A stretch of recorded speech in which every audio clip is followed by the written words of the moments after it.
knowing that I had the relationship with him, just rekindling it. I mean, he's taught not only me, but the quarterbacks a good amount of things with how we go about doing our footwork. I mean, to our throwing mechanics. He doesn't really fix too much, but he tries to, I guess, get everything that much crisp, that much better. And then with my family, I mean, the success that I've had last year, I mean, it was last year. So just got to continue to work, on focusing on who we can be this year as far as the team, and we'll go from there. To your left over here on the front row.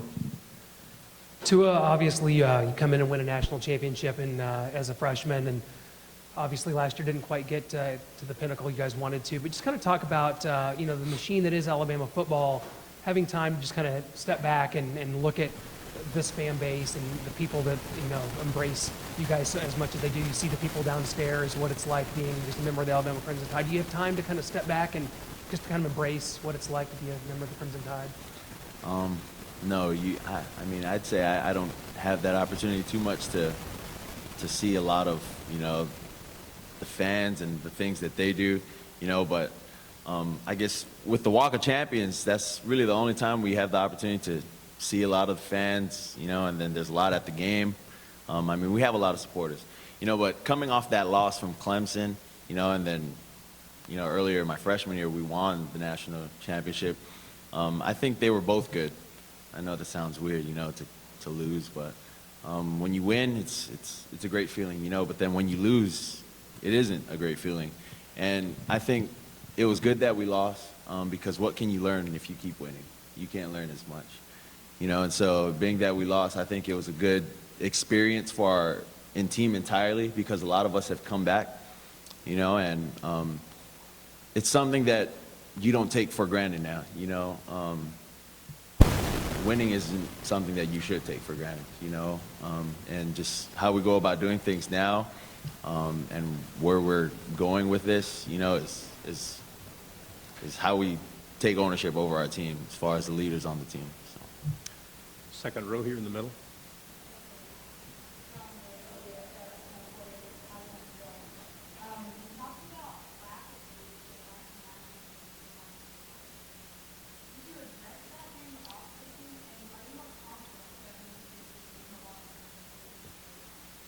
Well, we didn't as players address that, to the team. It was more so Coach Saban addressing it to the team, that it was a lack of leadership, and I mean, for a lot of us, on the team, we knew that a lot of the teams that were successful in the past had guys that took on leadership roles and had teams that took ownership, of the team.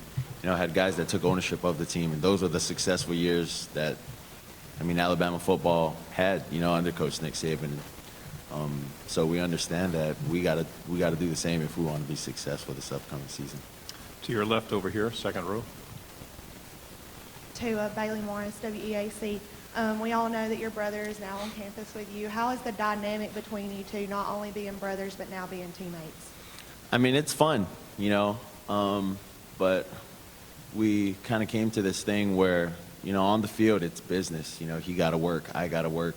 Everyone's working for a job, and everyone's working for a spot. But, off the field, that's my brother. That's someone I got to take care of. I got to love on him. If he needs anything, I'm going to be there for him. So it's kind of like there's a switch that goes on the field, and then there's a switch that goes off. In the middle right here, Cameron Bang. Tua, your reception here at Hoover is about as big as I've seen for any player coming through here for media days. What do you have to say about all the fanfare surrounding Tua coming to SEC media days? Well, it's awesome, but their support wouldn't be possible without the guys that I'm surrounded with.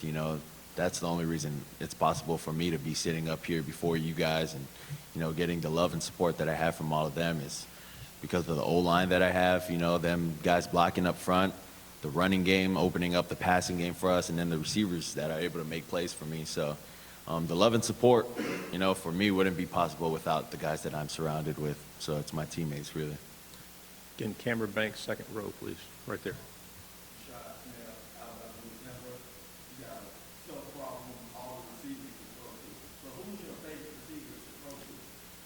you're going to get me in trouble, bro.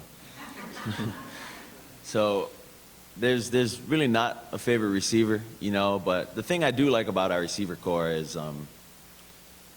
they don't really care about themselves. They're not all selfish, like, you know, as people would think, you know, oh, I want the ball, you know, I want the ball, you got to give me the ball so I can win this award or whatnot. I mean, these guys are all selfless, you know. If one thing I could tell you, you know, they're guys that will run many brotherhood routes as they can. A brotherhood route is a route that they know they're not going to get the ball, but they'll run it just to get someone else open. You know, and I think that's been the key to their success, and that's been the key to our success offensively. Middle section, second row. Yeah, so what have y'all done or worked on this offseason to make sure that you can stay healthy or on the field as much as you can next season? Well, getting into the training room as much as possible is, you know, what I've been doing, whether I feel, you know, the need to do it or I don't. I mean, I've been getting into the training room more than I think I could ever imagine. And I'm not even hurt. So the times that I was hurt, I mean, I was in there a lot. I'm in there more, so. To your left, front row. Tua, I wonder if you could tell me what it's like playing for Coach Saban and what you consider the most important thing he's ever taught you. Well, what it's like playing for Coach Saban. I mean, Coach Saban is someone who's really hard on you, you know. I mean, not too many people like that, you know. But I think you need someone like that in pretty much every organization to set the standard straight, set everyone straight, get everything the way it needs to be rolled. And I think the biggest thing that, I mean, I could learn from Coach Saban is, I guess, the discipline, because you see how much discipline he has with everything. And there was a saying that he had as well, something about, like, you're either going to suffer the pain of discipline or I don't know, something. Y'all can go rewind, whatever. Go search that up for me. So something like that. Front row on your right, please.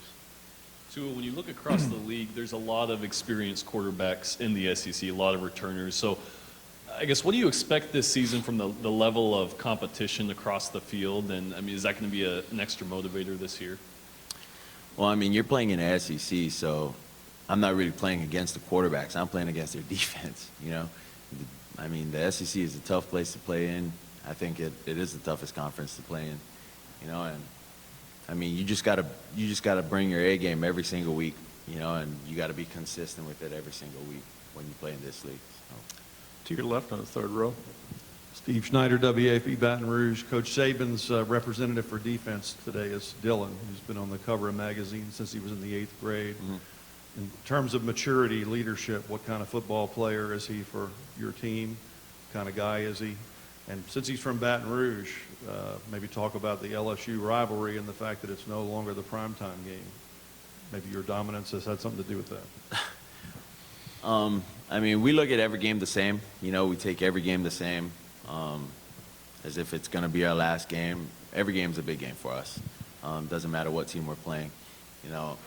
And then for Dylan, I mean, Dylan came in his freshman year with us as an early enrollee. He's not someone who talks a lot.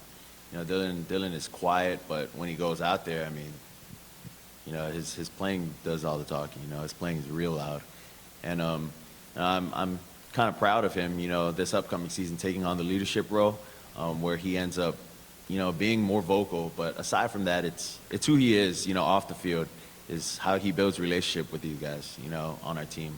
I think he earns a lot of respect building the relationships he has with these guys, and a lot of guys respect him for doing that too. Camera bank, second row, please.